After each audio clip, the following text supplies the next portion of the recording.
फार सुंदर होती. अहिल्याच्या लग्नासाठी अट निर्माण केली, जो सर्वात अगोदर पृथ्वी प्रदक्षिणा करून येईल त्याला अहिल्या बायको म्हणून मिळेल. मग जो तो उठला आपापले वाहन घेऊन पळत सुटला, जो तो उठला आपापले विमानं घेऊन पळत सुटला बायको मिळवण्यासाठी. अहो 60-60 हजार वर्ष तपश्चर्या करणारे सुद्धा पळत सुटले बायका मिळवण्यासाठी. एवढी बायको श्रेष्ठ आहे. गौतम ऋषी सुद्धा निघाले, पण तेवढ्यात त्यांना समोर एक गाय दिसली जी वासराला जन्म देत होती. द्विमुखी गायीला त्यांनी प्रदक्षिणा केली आणि पृथ्वी प्रदक्षिणेचं पुण्य मिळवलं आणि अहिल्याबरोबर त्यांचं लग्न झालं. पण इंद्राला फार राग आला, कारण इंद्राला ती अहिल्या फार आवडायची. इंद्रानं ठरवलं एक ना एक दिवस हिचा उपभोग घेणार म्हणजे घेणारच.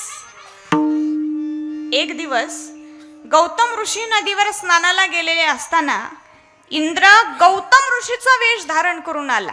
अहिल्याच्या पर्णकुटीत शिरला, दुष्कर्म केले आणि तेवढ्यात गौतम ऋषी स्नानावरून आले.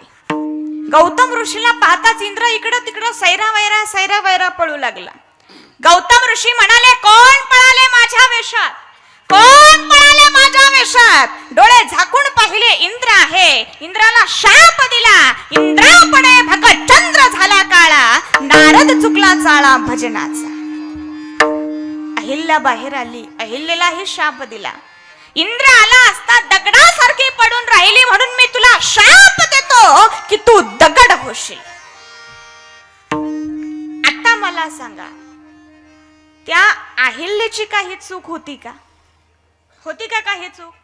तुम्ही म्हणाल तिला ओळखू आलं नाही का, हा गौतम ऋषी नाही, हा इंद्र आहे. अहो गौतम ऋषीला तरी कुठं ओळखू आलं? त्यांनी डोळे झाकून पाहिलं, मग त्यांना कळालं हा इंद्र आहे. अगोदर फक्त म्हणाले कोण पळाले माझ्या वेशात. मग काहीच चूक नसताना सुद्धा त्या अहिल्याला शाप देणारा नवरा श्रेष्ठ की आपली काहीच चूक नसताना चुपचाप शाप स्वीकारणारी बायको श्रेष्ठ? कोण श्रेष्ठ आहे? मोठ्याने सांगा, कोण श्रेष्ठ आहे? बायकोच श्रेष्ठ आहे. कोण श्रेष्ठ आहे? मोठ्याने बोला सर्वजणी, कोण श्रेष्ठ आहे? हा, आपली पार्टी कमी नाही पडली पाहिजे.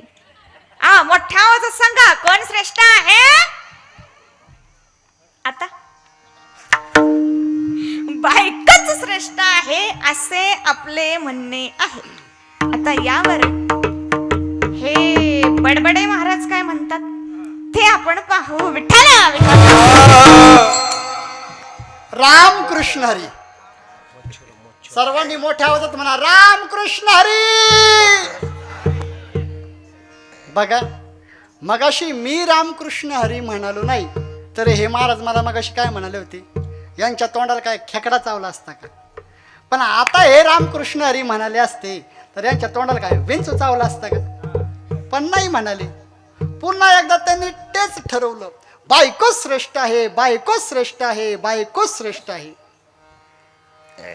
बीबी से बहस करना ऐसा है, बीबी से बहस करना ऐसा है, बिजली के खंबे से लड़ने जैसा है.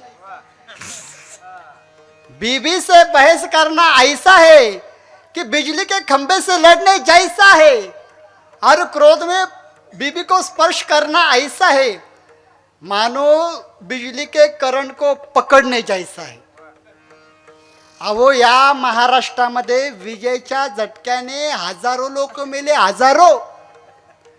पण या विजेच्या झटक्याने म्हणजे बायको नावाच्या विजेच्या झटक्याने करोडो लोक मेले, करोडो. अजून काही काही हातपाय खोडत पडलेले आहे. काय झालं, एक नवरा बायको होते. नवरा कंपनीतून कामावून आला आणि कामावून आल्यानंतर सोप्यावर बसला आणि बायकोला मोठ्या आवाजात तो म्हणाला, अगं मी आलोय, मला पाणी दे. बायको स्वयंपाक करत होती, खलबत्ता असतो ना त्यामध्ये मिरची आणि शेंगदाणे कुटत होती. बायकोला उठायचं आलं, पाणी द्यायचं आलं जीवार. बायको म्हणाली, अहो 2 मिनिटं तुम्ही पुढे या, माझा स्वयंपाक चालू आहे आणि तुम्ही पाणी घेऊन जा. नवऱ्याला राग आला. दिवसभर कंपनीमध्ये डोकं लावायचं, साहेब बोलतो येताना बसमध्ये जागा भेटत नाही, अनेक त्याची कारणं. खूप त्रास होतो. घरी आल्यावर तर सुखाचं पाणी सुद्धा भेटत नाही. त्याला राग आला, पाणी देते का नाही देत? ती म्हणाली नाही देत. हा म्हणाल पाणी देते का बघ, तो म्हणा ती म्हणाली नाही देत. महाराज त्याला असा राग आला, त्याने बूट काढला आणि डायरेक्ट बायकोच्या डोक्यात घातला. बायको काही कमी नसतात. बायकोला पण राग आला, तिनं जो खलबत्ता घेतला डायरेक्ट नवऱ्याच्या कंबरला. हे पहा, बायकोचं नाही ऐकलं तर एवढा त्रास होतो. तुम्ही म्हणाल काय प्रमाणे? रामायणामध्ये सुंदर कथा आहे. पहा, 2 मिनिटं भजन करा. सांगतो विठ्ठल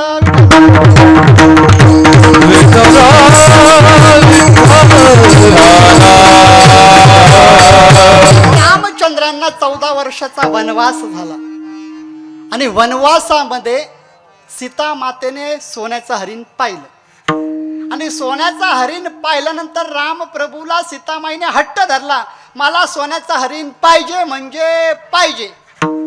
मग काय, रामप्रभूला जावं लागलं. कोणासाठी? बायकोसाठी. सोन्याच्या हरणाच्या माग धनुष्य आणि बाण घेऊन रामप्रभू त्या वनामध्ये गेले. इकडं रावण साधूचा वेश धारण करून आला आणि सीतेचं अपहरण करून घेऊन गेला. रामप्रभूला कळालं, रावणाचा वध केला. त्यानंतर सीतामातेला सोडून आणलं.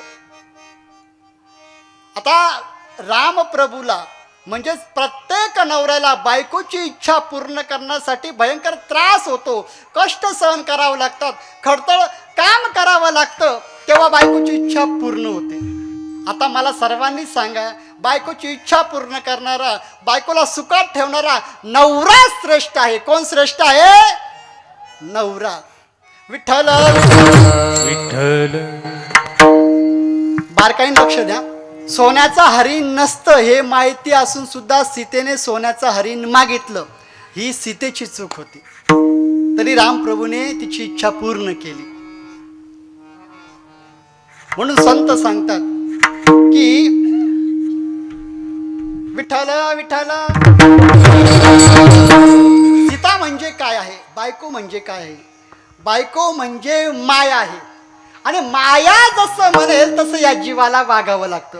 अहो, रामप्रभूला पण म्हणावं लागलं, अगं सीते नको रागू, अगं सीते नको रुसू, मी तुला सोन्याचा हरिण आणून देतो. म्हणजे अगं बायको नको मारू, तुझे वासरू नेतो चारू.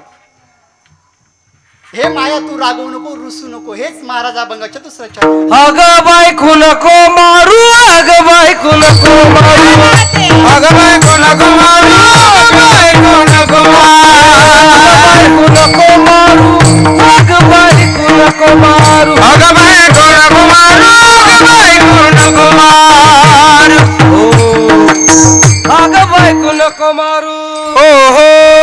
तुझे वासरून येतो चारू, अगं बायको नको मारू, तुझे वासरून येतो चारू, तुझे वासरून येतो चारू.